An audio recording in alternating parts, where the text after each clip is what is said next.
Hi, listeners. Jenna here. And I just want to thank you from the bottom of my heart for supporting the podcast and listening to all of my great interviews that I've done so far.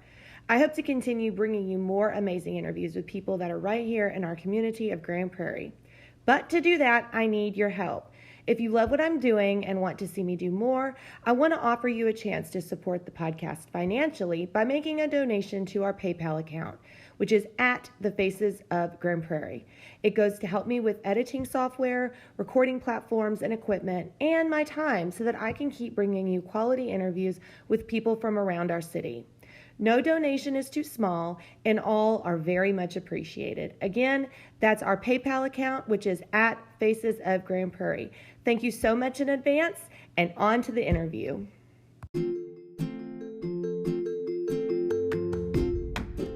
Our Entrepreneur Week with the discussion no entrepreneur can live without coffee. Today I welcome Carson Kidd, co-founder and co-owner of Moravian Coffee.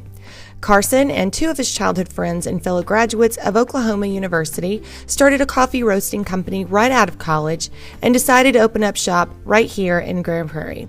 We talked today about the decision to make coffee their business, what it's like working with friends, and the challenges of being a new business owner and handling something like COVID-19 right out of the gate. He also gives me an educational lesson in coffee beans and the process of learning how to roast them. You can order packages of their coffee flavors online at moraviancoffee.com, and I'll have the link available in the podcast notes. Enjoy! Good morning. This is Jenna Pecor, host of the Faces of Grand Prairie podcast. I'm here with Carson Kidd. Hi, Carson. How are you? Good. How are you doing, Jenna? Doing well. I was introduced to you, I don't know, it's been a few weeks now, by Albert over at Betos, and he was kind of telling me a little bit about you, and you guys own a company called Moravian Coffee, and he was like, you really need to talk to these guys. And so I reached out on Facebook, and I'm glad that I have met y'all. Y'all sound like y'all are really interesting, and I'm really curious about hearing about your story. Yeah. I'm glad you reached out to us too, because we're new here to Grand Prairie, or fairly new, and hearing that you have like a podcast for the city specifically, that's awesome, and that's exactly like the type of things we're looking to get our name in. Yeah, I had to train a couple people how to use a podcast. I'm not gonna lie. Oh, I bet. I listen to them constantly, but when I started doing it, I was like, people were like, what's a podcast? I was like, seriously, we need to really. So I actually was like, okay, this is a podcast, this is where you find it. But then I also do it on YouTube as well. So we'll have this on both, because I realized that some people still like to do that. And thankfully, all this has allowed me to use Zoom a lot more. So now people can see your face as opposed to just hear your voice. No, yeah, that's great. That's awesome. So tell me just a little bit about you and about, kind of what you guys are doing and your story. Yeah, totally. So there's three of us that are Moravian Coffee that started the company. There's me, there's Joel, and Trent. So all of us actually all grew up together in Broken Arrow, Oklahoma. So I've known Joel since like third grade, and I've known Trent since I think our freshman year of high school. And so we all kind of were friends growing up. And then we all actually ended up going to Oklahoma University together. And that's where the idea of Moravian kind of started, was probably about my and Trent's junior year of college, because Joel's a couple years older than us. We all kind of started to realize that we could, get our degrees, go our separate ways, get 9-to-5 desk jobs, and, maybe never see each other ever again. And we were, the more we started talking and realizing that's not really the direction we wanted to go with life. And we were more concerned with like our relationships with each other and our, the rest of the people in our friend group than, just having like a steady job right out of the gate. So that's kind of where the idea of like starting a company together was kind of birthed. And all these conversations, we were having them over cups of coffee, and we were all really getting into coffee at the time, and like the intricacies of it and, how deep and complex it goes. And so we were like, you know what's more relational than coffee? Like, what industry is more relational than coffee? Everyone goes to coffee shops to meet with people or, have different types of meetings. So we landed on coffee, and that's kind of where Moravian was birthed out of. Wow. So when did you guys all graduate from college and everything? So me and Trent graduated on actually like a year ago. So last May we graduated. I graduated with a computer science degree, and Trent graduated with petroleum engineering, which, is funny because it's like we have two engineers starting a coffee company. And then a year before us, Joel graduated with a graphic design degree. Wow. So That's yeah, crazy. we kind of cover all the bases. Well, I think that's awesome though. And I have a feeling that's come in a lot more handy than people might think it has to have those degrees. It's kind of blown our minds, like, as we, learn more in the business and coffee specifically. Like, obviously Joel with graphic design is super amazing because he's able to like design everything we need, and we don't have to like outsource for any of that. But then like Trent and I's degrees is a little less like obvious how it might come in handy, but it has actually came a lot in handy. And specifically Trent, who like was dealing with oil and like digging in the ground and stuff, we're learning like the same equations and stuff that he was using with that actually work with coffee too, because it's just like a liquid going through a solid, like through like dirt or coffee and water or whatnot. So it's fascinating, and it's been kind of awesome to see how, our last 4 years weren't just for nothing, and we actually got to get a lot from it.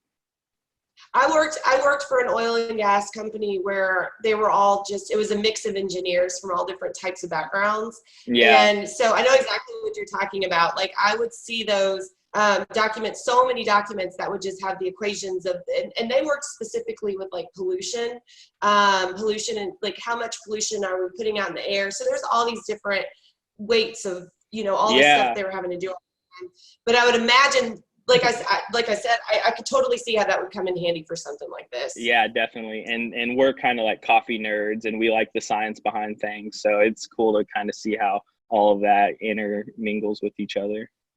So do you guys have like a coffee shop, or do y'all make coffee beans? What is it that y'all do?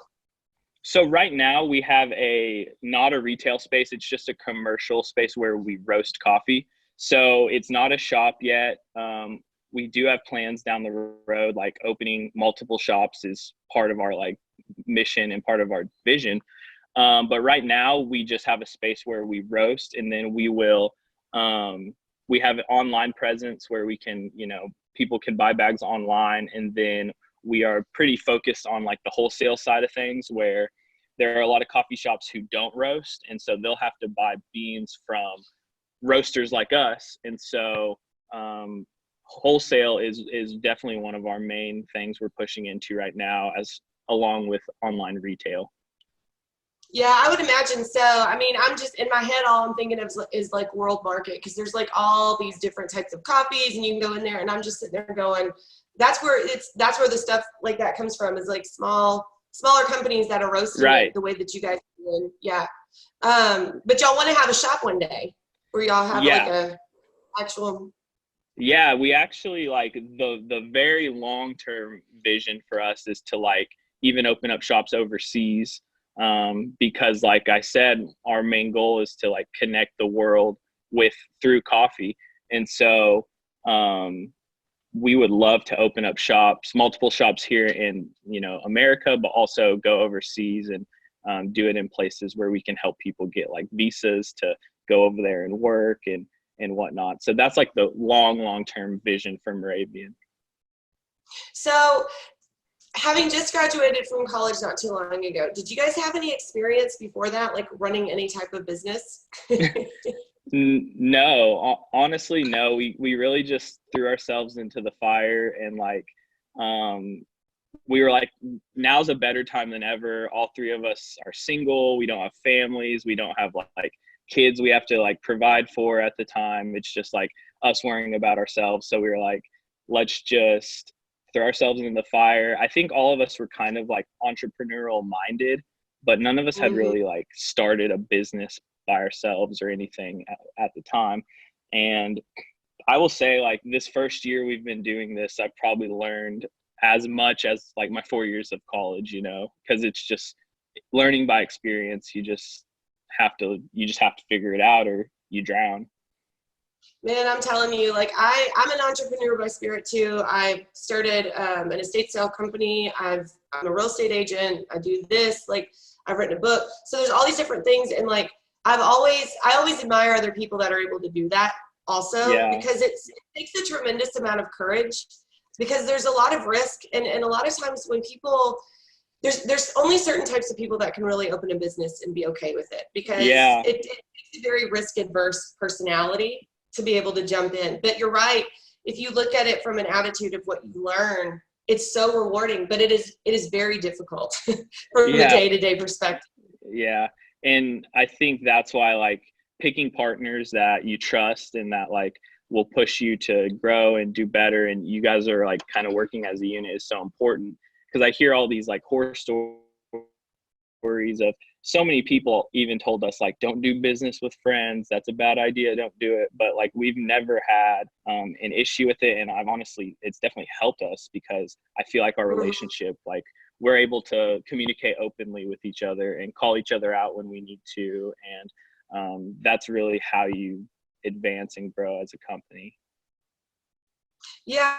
And especially, you know, I mean, having done a lot of stuff by myself, I will say it can be really lonely, and I'm glad that you guys have each other. That matters, you know, like when you're sitting here by yourself in an office and you don't really have a partner, you know, that can be tough. So and there's been moments where if it was just me doing this, like where we've had adversity or setbacks, like if it was just me, I probably would have given up, you know, because I'm like, this is too much for just me to figure out and handle. But since, you know, I have two partners that I can lean on, we were able to, you know, push through and figure it out.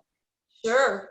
So when you guys first started, like, how did you even go about learning, like, where you get the bean and how you do, like, how did y'all even train yourselves to do all that? And how'd you start? Yeah, it's been a process. Our philosophy the whole time was just to like start small and just continue to build up and up. So even while we were still in college, we started a like coffee catering company where we invested in an espresso machine, and we got a cart, and then we would just cater like different events, whether it was weddings, or we catered like a employee appreciation event at a hospital, or like a fall fair, just different things. And so that was kind of like a way for us to start small and really learn like kind of the ins and outs of coffee and business to an extent. Joel worked the past like 2 years of his college at coffee shops being a barista. So he learned, you know, everything he possibly could about espresso and, you know, coffee itself. And then the last year, all of last year, Trent and I were the ones who like do the actual coffee roasting. So Trent and I interned under a coffee roastery in Oklahoma City. So they're actually our good friends. Their name's Prelude Coffee Roasters, and we would go there once or twice a week and just roast under them, watch them. They would teach us how to roast coffee, and it was really hands-on and really good for us. That way, when we made the move down here to Grand Prairie, we were kind of able to hit the ground running, and we didn't have to like spend all this time learning it brand new. That is so cool. I love that you had the ability to be able to learn from somebody else that was already doing it.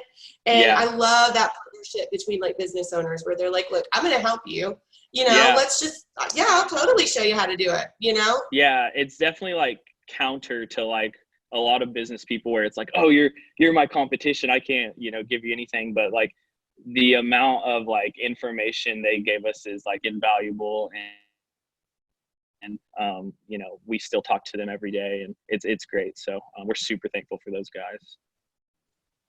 That is so cool. So what made you pick Grand Prairie of all places?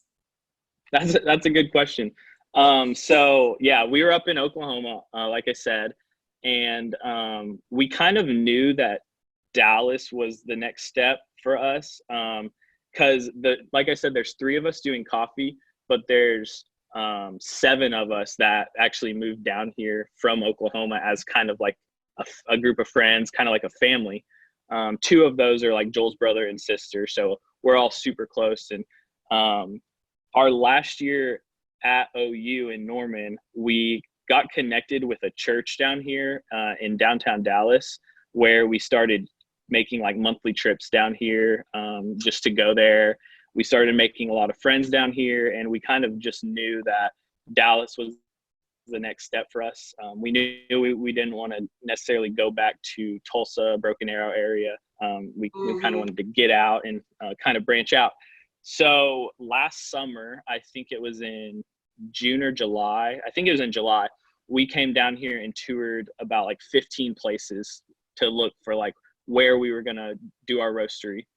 And honestly, once we got to Grand Prairie, this was the only place we toured in Grand Prairie, but once we got here, we just loved it. It reminded us so much of like Broken Arrow back where we grew up, kind of more down to earth, more homey than like the downtown scene. Everyone we met was, super polite, super nice and welcoming. And that's what we're used to, and that's what we love. So that our landlord here is just such an awesome guy. And like, honestly, after talking to him for one day, we were like, this is the type of guy we want to like, sign a lease with. We know he's not gonna do anything shady on us or that, and he's actually helped us out so much over the past year. But just all of that combined with kind of realizing like the coffee culture in Grand Prairie, like Grand Prairie is growing so much and so fast, it seems like the coffee culture is still like catching up to it compared to all the other suburbs of the DFW area. And so just the thought of like being on the forefront of that was super exciting to us. And so that's kind of all the reasons why we picked Grand Prairie. I'm going to give you a little bit of history on coffee history lesson of Grand Prairie, because I grew up in Grand Prairie. Please do, yeah. And do what? I said, please do. Please give me this. Oh, yes. Okay. Yeah.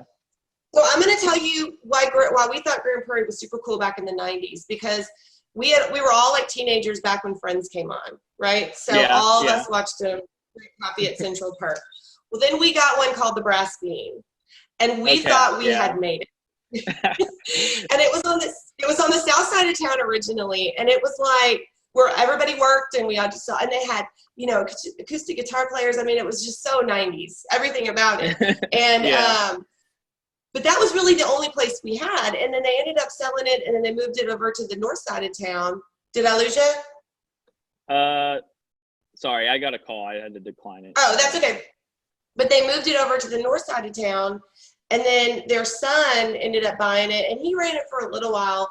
But then it closed down, and now there's really not anything that kind of took its place. I mean, there's space to go have coffee, and of course there's tons of restaurants where a lot of people go to have coffee, but it's just regular coffee out of a pot, So you're totally right about that, and I think that that's definitely a space where people could, like, it broke my heart when Brass Bean closed, because that was just a thing. And I know y'all don't have a store yet, but it'll get there. But Grand Prairie is a great place for that.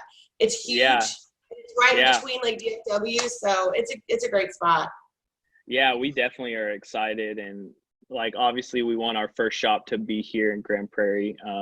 That would be ideal, but definitely I know, like, you obviously know like Firehouse, right? And they have the little coffee shop in there, and we've got to meet Jason and Kirk there and kind of talk with them. And it's cool because Kirk's like the same, like he wants to be on that forefront of like coffee in Grand Prairie. So it's a cool little partnership that we have kind of made, and friendship we've made with him. So we're excited about all that.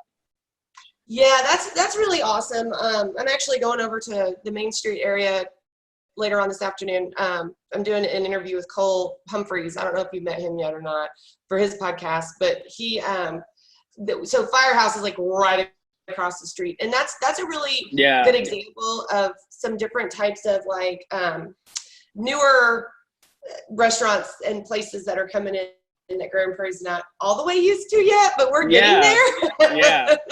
It's a good, like, it's going in a good direction though. Like it is. So are y'all still doing the catering? Do you also have a truck? Are y'all still traveling and doing that too? we still offer catering and we still do it. We don't have a truck. We have like a cart that will like set up and have like a table of our espresso machine and our coffee and whatnot. We still offer that. It's obviously not our main focus anymore, but it's still there, and it's still a great way to get our name out there and kind of connect with people. So yeah. So I have a question. Do all the people in your office like constantly come over and tell y'all how great it smells inside of y'all's office? Less than I was like expecting, or like I never knew. I feel like you can smell it when you walk into our suite, but outside of it, you don't necessarily smell it, because when coffee's actually being roasted, and I'll zoom over in that thing right there, that big thing, it actually doesn't smell like coffee until like a day after. Really? Yeah, because it's like, I guess the smell comes from like oxygen being released from the bean, and that doesn't happen immediately, and it takes 18 to 24 hours for that kind of effect to kick in. So it does smell like coffee in our office, but like when we're roasting, it's not emitting like coffee like smells. It really doesn't smell like anything. So how many different do y'all have? I guess how many different types of coffee do y'all have, or do y'all know? Yeah. Right now we technically have 3. We have a 4th one that we haven't like officially released, but we probably will whenever this Corona stuff is fully kicked out. But we wanted to bring on one at a time, so that we were giving each coffee like it's enough attention so that we could get really good at roasting it. Because the thing about roasting is every single type of coffee will behave differently, and it's not just like a recipe where you put it in, you press a button, and it comes out good. It's like it's a very methodical approach where you have to make all these micro adjustments while it's being roasted, and you're reading graphs as it's going on to make sure that it's being adequately roasted. And so we wanted to bring on one coffee at a time to get really good at each one. And so we had one coffee for the month of December, and then we brought on another one in January, and then we brought on a 3rd one in February. And so then, everything kind of started happening. So we've kind of halted it at that, but we plan on bringing on a couple more here during the summertime. So I have a couple questions, but one of them is about, this might make me sound stupid. Why do you have to roast coffee beans in order to, like, is that necessary? Yeah. So let me show you what coffee looks like before it's roasted. So let me see. So this is actually what coffee looks like before it's roasted.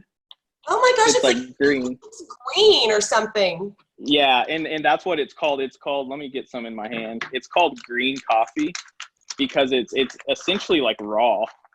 Wow. Because the coffee bean itself, and it's way harder. And so like you couldn't throw this in a grinder and grind it up. It would break your grinder. Really? But, yeah. And so then, let me see if there's any coffee right here. And so then after it's roasted, it gets like the normal coffee that you're used to. And so you can tell the difference between non-roasted coffee versus roasted coffee. That is so interesting. So yeah. How long does it take to get it to that process? Typical, it'll depend on like the size of the batch that you're roasting, but it's going to be anywhere between like 9 and 13 minutes. So it's not a long process at all. Oh. Yeah. Because that roaster, we'll get it up to like 410 degrees, 420 degrees, and it'll only take, around 10 minutes for it to adequately roast. Okay, so this is another question I was just thinking of, and again, I don't know how any of this process works. When you're at the store and you're buying coffee, and it's like, this is light coffee, this is dark coffee, this is strong coffee, like, what is the way that it's prepared that makes it like that? Is it longer, that it's roasted longer? Is it? Yeah. Okay. Yeah. So like a dark roast will basically just mean that the coffee was in the roaster longer and it's roasted longer. And so the thing about dark roasts is so each bean has its like specific characteristics, and it's going to have some good qualities, but it's also going to have some negative qualities about it. So the lighter you roast, you're going to get more of those unique good characteristics, but you're also more susceptible to getting the bad ones too. So it's like a fine line you have to walk. Whereas when you roast coffee darker, it matters less about the bean itself, because all coffee, the darker you roast, all coffee is going to kind of go towards the same direction and taste the same, where it's going to be that smokier, chocolatier, caramely like taste. So it's interesting because I don't know if you've ever heard of like third wave coffee and second wave coffee, or like specialty coffee, but specialty coffee. So I think Starbucks has kind of like warped a lot of people's views of coffee just because of how big they are. That's so amazing. Just kidding. That does not surprise me. They're the authority in the coffee, like in the world for coffee. And so people think like that's the norm. And so Starbucks will typically roast on the darker side of things. And so a lot of people have actually never tried like lighter roasted coffee. And so like we have a coffee where it actually tastes fruity. And like in this specialty coffee world, fruitier coffee is like pretty normal. And a lot of people who have never like tried it are skeptical at first and kind of like, what? Like, why would I want my coffee to taste like blueberries? That's weird. But it is kind of like a different experience. And we really try to roast for every demographic. There's a lot of people who like will only roast light or will only roast dark, and they're really set in their ways. But like we want to make sure we have something to offer for every single type of coffee drinker. So really, if you're wanting to try some type of flavored coffee and you're trying to pick out something, then a lighter roasted coffee is going to have more flavor to it, like different types of flavors than the darker. Yeah, roasted. it'll have more unique characteristics. A lot of coffee companies and coffee bags will have like flavor notes on it. I'm sure you've seen those. And so your lighter roasts are going to have things that are more fruity, more florally or tea-like. And that's kind of a way I describe it to people who have never tried it. I'm like, think of it more like a tea than like a fruity flavored coffee. Right. I can see that. So does all the bean, is it all the same type of bean?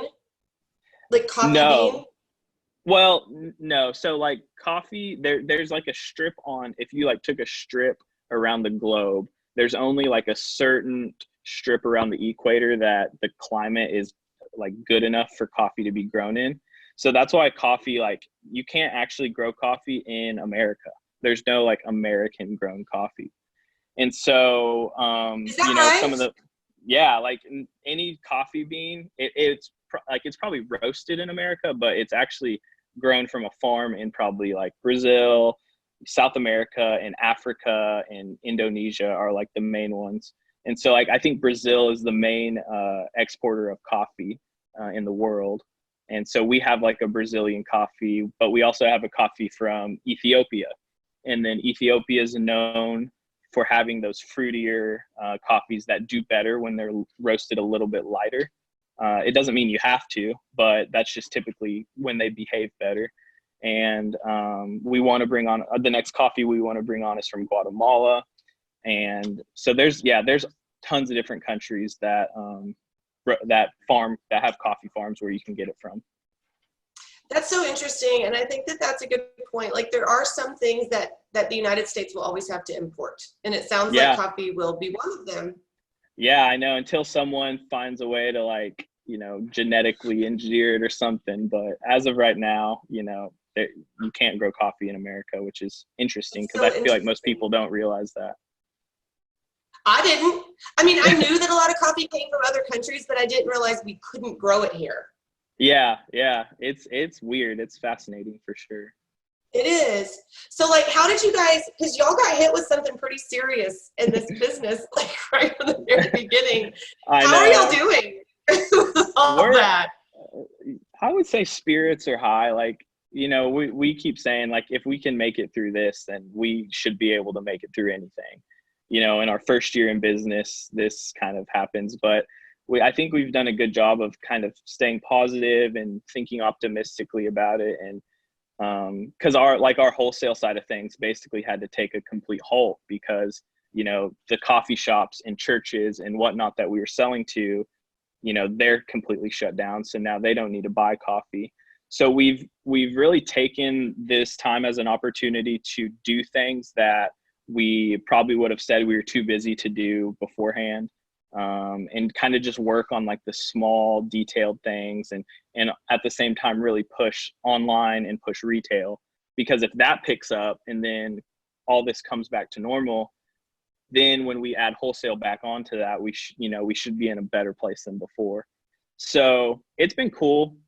Joel's, like I said, he's the graphic design guy. He's been able to kind of really revamp and like add a bunch to what we have to offer marketing, branding wise. So we've really tried our best to like take this opportunity to do stuff we normally wouldn't do. That's a great attitude. And I call it pivoting, which is kind of like, just the idea. Funny. Yeah. Just the idea of figuring out like how to switch, and you have to do it permanently, but you do have to do it for a little while. And I talk a lot about training yourself and educating yourself, because right now what's so unique about what's going on right now that has never happened before is we're all in the same situation. And there's so many people that are trying to help wherever they can. And one of those ways has been educators, either like college educators or people that are offering online courses, or like all these courses that would have cost a lot of money that are free, like social marketing, social media marketing, and like all that. And I've been trying to tell, and I've been trying to tell business owners, like, while you're not doing anything, at least make this time productive where you can learn something. Yeah. Because it's so easy to just kind of be lazy and just like, oh, I'm just going to chill for today. But me and Joel were just talking yesterday, like investing in yourself is the best thing you can possibly invest in. And so we've really been trying to do that with information and, just the little things. Yeah. And not just getting so down on yourself and being so, and I don't want to say negative, because we're all going through a little frustrated, but especially being an entrepreneur and a business owner, it's so important that you pop back up every day and just go, I need to figure out something new today. I need to figure out a new way, reach out to a podcast host, reach out and try to introduce yourself to business owners. And because what a great time to do that, Yeah. We won't have as much free time as this, maybe ever. And so, it's funny that you said you like to call it pivoting, because that's like one of our favorite things to say is we'll just be like, well, gotta pivot. So we totally understand that. Oh man, I mean, pivoting is so important. It's just so important. I actually did a course for realtors called How to Pivot Your Real Estate Business. And of course I use Friends because I'm a Friends fanatic, with the picture of them and, going up. But pivoting is, it's so easy. It's so important, but it's so hard sometimes for people to do, especially if you've had a business for a very long period of time, where you've done things the same way for that whole time. And you've got for sure. A little bit of a rut, to just kind of figure out new ways to do it. Albert and I were actually talking about that when I interviewed for him, because he was talking about how when he started his restaurant and they were going down this trajectory, and he was kind of stubborn to realize when he needed to move. And it took him a while. I don't know if you talked to him, but he's a really awesome guy. No. You haven't? No, we have. So we actually, what was that, 2 weeks ago now, we went and set up, like I said, how I said we did the catering stuff. We went and set that up outside of Beto's, he actually reached out to us and was like, hey, like this, I thought this would be a cool opportunity. You know, we could, you know, serve coffee to the policemen and the firefighters or whatnot. And so we did that, and we were probably out there for, you know, 4 or 5 hours, and we just talked to him the whole time. And he's awesome. He actually gave us a lot of good advice, and you can tell he's a very driven guy, and he was extremely like motivational for us too. And because he started that when he was so young. Like we talk about that a lot. Like we spent a whole, you know, part of the podcast talking about how he was like, I was so young and I was so egotistical, and I just was so, you know, I didn't know to have any humbleness. Like everything was just working and it was all fine. And, and I love that story. It's funny for sure. Yeah. That day I reached out to him and I said, hey, I want to see if I could do a Zoom live, because I can do live on here, but it wasn't working. Because I was like, I really wanted to just experiment and kind of do it, but it wouldn't work on my end. And I was like, maybe another time, but classic. Yeah, I'm glad that you guys are able to do that. That's really nice. And plus it gets you to go meet with other people in the community. Yeah, I mean, anything, you know, we can do to get our name out right now is worth our time. It's more of a time investment than anything, and we have that right now. So sure. So if people wanted to find out more about you guys, like where would they go? So we have a website, www.moraviancoffee.com. That will have, you know, all our information as far as catering, wholesale, if you have a company that you might want, you know, coffee at, or buying retail bags online. We are also on Instagram and Facebook. If you just search Moravian Coffee, it'll be on there. And, you know, we're trying to, like I said, we were talking to Kirk at Firehouse. I think here in the next few weeks, we're going to be on their menu to like some extent. We might not be the only coffee provider there, but we'll be on their menu to some extent, and hopefully slowly kind of have more of a presence there and in Grand Prairie. And the goal would be to be able to sell retail bags there or at other places, so we can actually send people to a physical location to buy our coffee. So if people wanted to just buy a bag of coffee now, can they do that through you? Yeah, they could go on our website and do it super easy. We've actually been running like a 20% off sale right now, just kind of till the end of, I think till this upcoming Tuesday. So if they wanted to go check that out and get a bag, we have 20% off right now. We currently roast every Tuesday. And so if you order coffee, it'll be roasted that next Tuesday and shipped on Tuesday, and you'll probably get it on Thursday. Oh, that's awesome. That's good. That's awesome. Awesome. So before I go, have you guys had a chance to go try any other restaurants besides like Firehouse? Have y'all had a chance to go eat? In Grand Prairie, I'm trying to think specifically in Grand Prairie. We ate at Beto's, which, you know, was awesome. Albert's great. Joel, is that pho place in Grand Prairie, or is okay? So we went to some pho place, but I guess it's technically in Arlington. And then, man, I'm trying. What recommendations do you have other than Firehouse?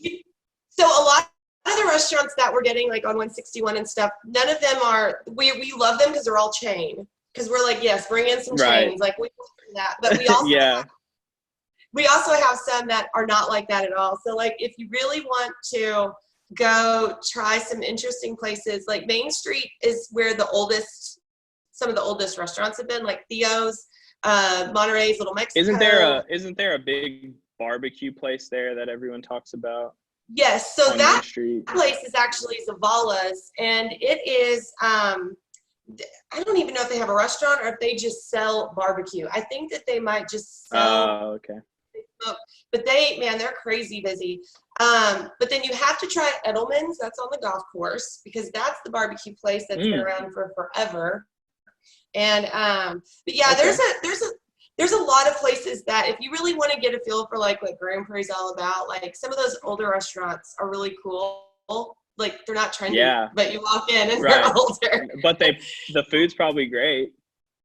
Oh my gosh, of course, or else they wouldn't be going. And then, you know, so it's just like with any other, you know, town, there's always the regulars that come in for breakfast, and then they come back for lunch, and then they go home, you know, so. Yeah, yeah, for sure. it's a cool place. I'm glad that you guys are here. I think that what y'all are doing is really cool, and I'm really excited to see y'all's journey and how this all goes. So. Yeah, we are too, and we're super excited. Just the direction Grand Prairie is going in, and like we said, the direction in coffee specifically, and we're excited to be a part of that. Yeah. Well, one day soon we'll have to actually meet face to face. Yeah, yeah. Hopefully when all this is over. Yeah, that'll be awesome. Well, good. Well, Carson, thanks for being on today. I appreciate it. Yeah, I appreciate it. Thanks for, reaching out and getting us on here. We really appreciate it too. Sure. Tell everybody bye. I will. In the office. All right. Bye. You have a good day. Bye. You too.